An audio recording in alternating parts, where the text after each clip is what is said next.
Pontal sempre foi um barril de pólvora. A terra foi praticamente estuprada. O Jagunço falou que ele matava os coitados e jogava dentro do rio. No começo, eles ameaçavam, né? Eles jogaram veneno no poço.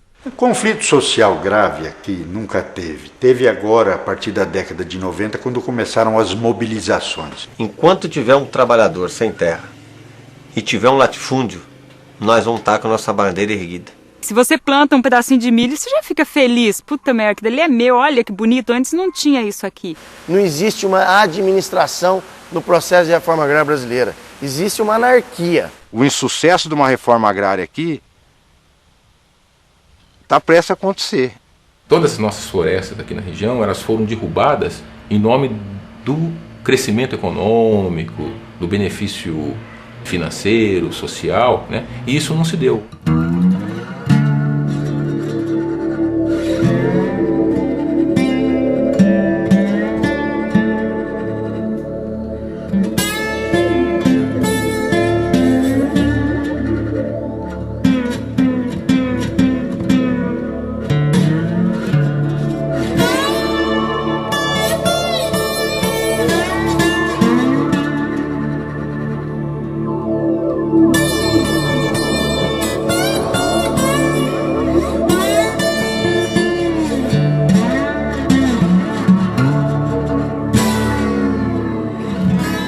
Até meados do século XIX, grande parte da província de São Paulo ainda não havia sido ocupada.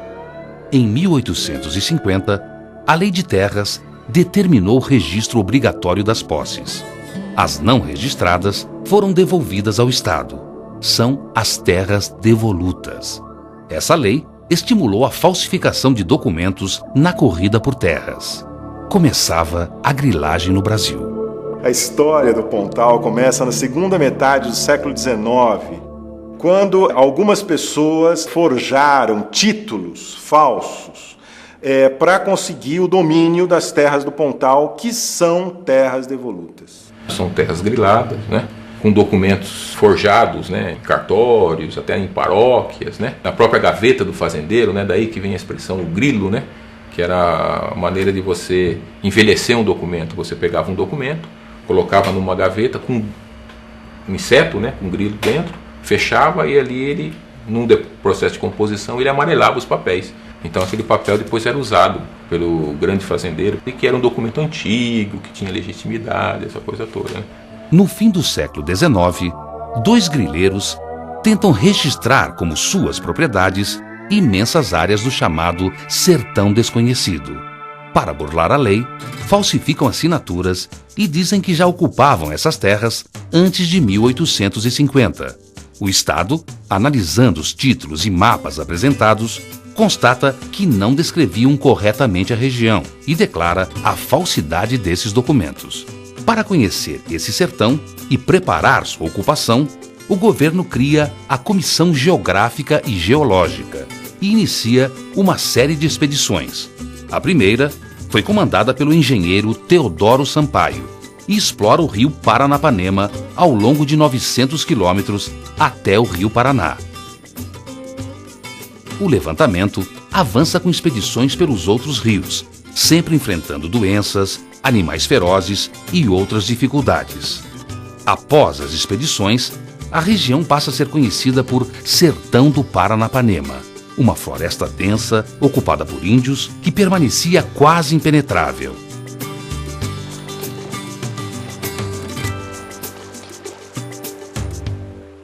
O processo de grilagem do Pontal do Paranapanema é um processo de destruição, do começo ao fim.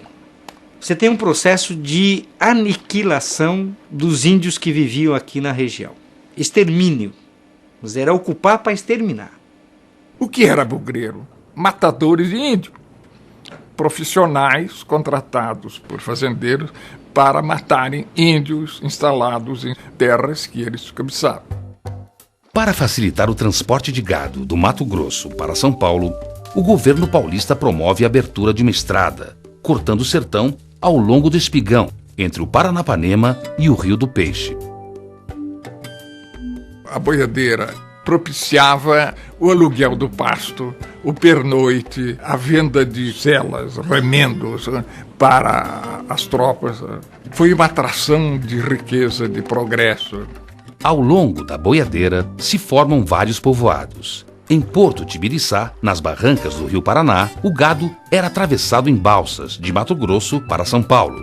Indiana nasceu como entreposto regional de descanso e engorda. Com a boiadeira é que o valor da terra cresceu e chamou a atenção dos possíveis empreendedores na área rural, na área pecuária. Era na base da bala, os grileiros compravam, vamos supor, você comprava um título e eu comprava o mesmo título. Aí nós dois ia demandar e colocava jagunço para guerrear. Aquele que vencia era o dono da posse. Os interesses e conflitos crescem com a expectativa da chegada da Estrada de Ferro Sorocabana e a expansão da cafeicultura. A perspectiva de negócios trouxe à região o Coronel Goulart, descendente dos primeiros grileiros. Para vender terras, o coronel recorre a um artifício. Consegue uma autorização do governo do estado para trazer colonos e assentá-los em suas terras. Os termos suas terras, em documento oficial, bastou para convencer os compradores.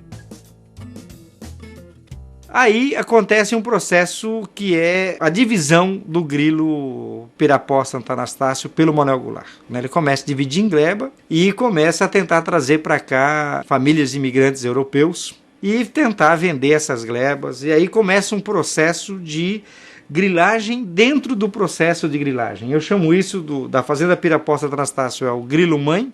Depois tem os grilos filhos, que vai se dando com o fracionamento desse grilo mãe. Antes da ferrovia, o Estado era ausente. É com a ferrovia que chega, então, a polícia, é que começa a se formar os municípios, e aí o Estado começa a se tornar presente. Mas é um Estado presente, é um Estado latifundiário, porque quem era o prefeito da cidade? Era o latifundiário. Eram pessoas que vinham para cá, né, e iam se apropriando do poder, das terras e do controle da vida das pessoas.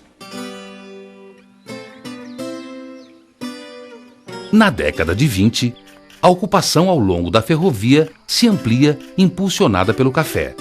A prática de trazer colonos para ocupar e legitimar terras se torna usual.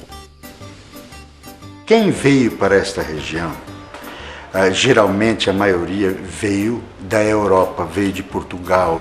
Nós tínhamos aqui na região colônias de espanhóis, colônias de hungareses, colônias de alemães, e fizeram a colonização disso aqui, estimulado pelo próprio governo, para ocupar a região, você entendeu? Então, essas pessoas, e eu me incluo entre elas, meu pai veio em 1928. Os títulos de propriedade vão sendo julgados sem validade pela justiça. Para continuar os negócios, os grileiros recorriam das decisões. Então uma pessoa fazia um pequeno investimento, comprava uma grande área por um pequeno preço, porque ela sabia que era um grilo de terra, colocava algumas famílias e jogava na mata, dava uma roça, falava, olha, você pode cultivar nesse pedaço de terra, metade do que você produzir é meu, e o trabalho que você tem é de derrubar a mata e plantar o capim, ou no caso, plantar o café. Quando o cafezal estava formado, não havia mais espaço para os poceiros ficarem, o grileiro então dava o ultimato. Olha, você vai ter que sair porque agora ou você trabalha para mim ou você sai. Quando as pessoas saíam, diante desse ultimato, elas continuavam vivas. Todos os fazendeiros tinham uma quantidade enorme de jagunços. Eles atuavam de forma violenta, chamado na época quebra-milho, que eram específicos contratados para matar ex-jagunços, hoje já falecidos, que diz o seguinte, aonde a gente matava, ali enterrava.